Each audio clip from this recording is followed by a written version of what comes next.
Welcome back, timers. Welcome back. Your girl Bree Bree here with another review. Sorry for the break, but with all the news going on, I had to take a break, especially the news that are coming out of our schools. It really broke me last week. I just could not. Every time I take up my instrument to make a recording, I just fall apart because I just cannot understand what is going on. I see where the police call for behavior modification with the students. They're going to give them some intervention because clearly something is wrong with our students. Also, I see where Mocha has raided the Minister of Education, and I'm saying, allegedly, I'm thinking that Miss Grace McLean is talking. Could it be that she's snitching on someone in the department or persons in the department? Could it be that she decided not to go down alone with this one? Something is not right, guys. I want you to open your eyes, your ears, listen, look. Something is not right in the Ministry of Education because they have raided the department and they have removed instruments and documents and stuff for persons. We don't know exactly who or whom, but they have done so.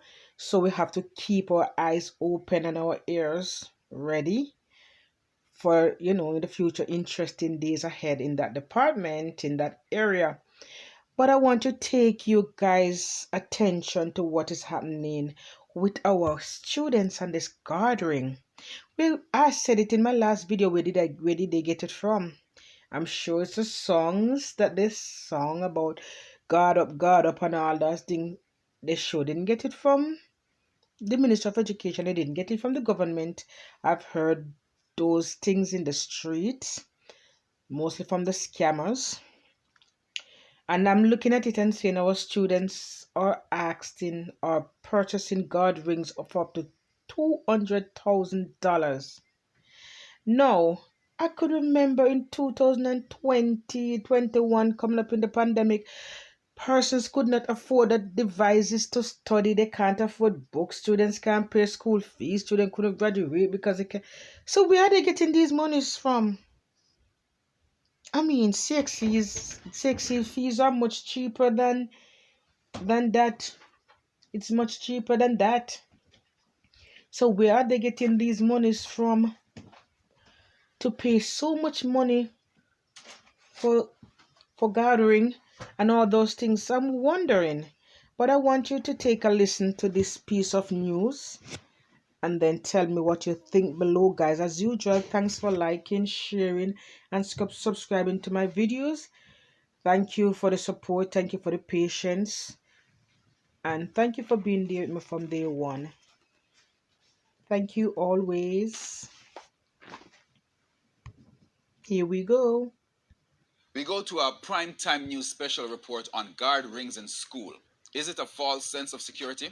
Anthony Log explores the issue and more in this three-part series. These rings are not just a fashion statement.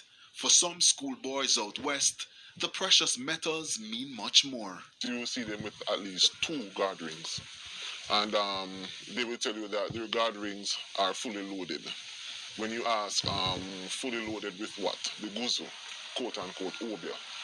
We're told that in some instances, boys pay close to $200,000 for oils and crystals to be placed inside the ring, which they believe provides them with some form of protection. It's why they guard it with their life. William Knibb High School in Trelawney came into the news recently, not just for the fatal stabbing of a student by one of his peers. It's alleged the two were fighting over a ring. Now, as to what type of ring? It is alleged that the ring involved in this unfortunate incident was ritualized. And then persons are speculating now that a part of the price for the use and possession of this ring was perhaps the life of this child. Over in Hanover, this revelation from a teacher who asked us to conceal his identity. They refused to take off these guard rings. they will tell you that their life depends on these rings, and you dare not to try to take it from them because it will pose a problem. William Knibb, on the other hand, has been taking a zero tolerance approach to rings and other jewelry. However, Vice Principal Webster Thompson pointed to this reality. When the seizures started, they started to hide them, and therefore many rings could still be on the compound, but they no longer wear them. It's alleged that most schoolboys who wear these guard rings are scammers. We put the issue to a student who admitted that he's involved in the lottery scamming. When we check it out, me would take up my money for me to do the guard ring thing, that. You understand? Because I waste the money and you the day for right.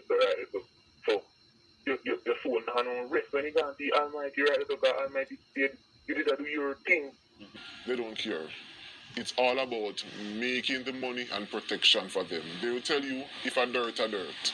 Stark reality from administrators out west, and already there have been talks about what needs to be done to tackle the issue of guard rings in schools as fears grow over violence among children.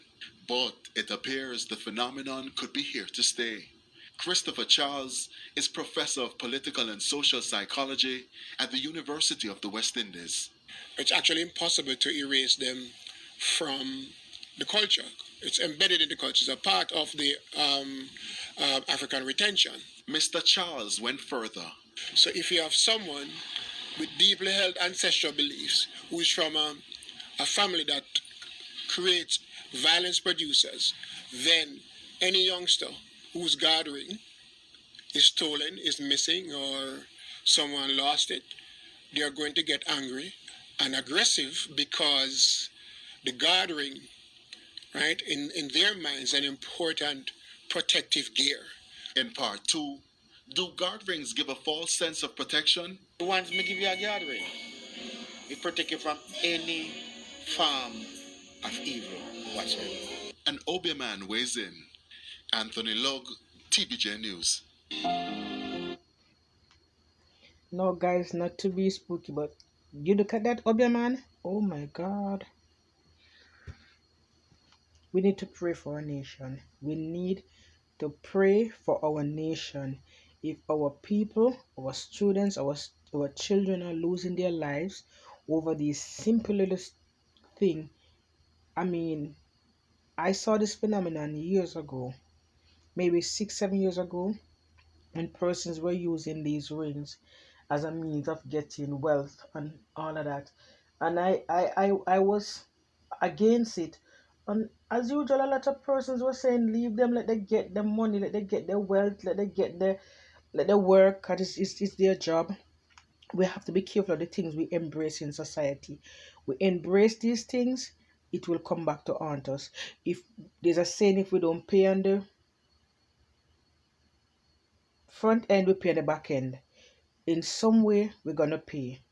And we have to know and think if the juice is really worth the squeeze.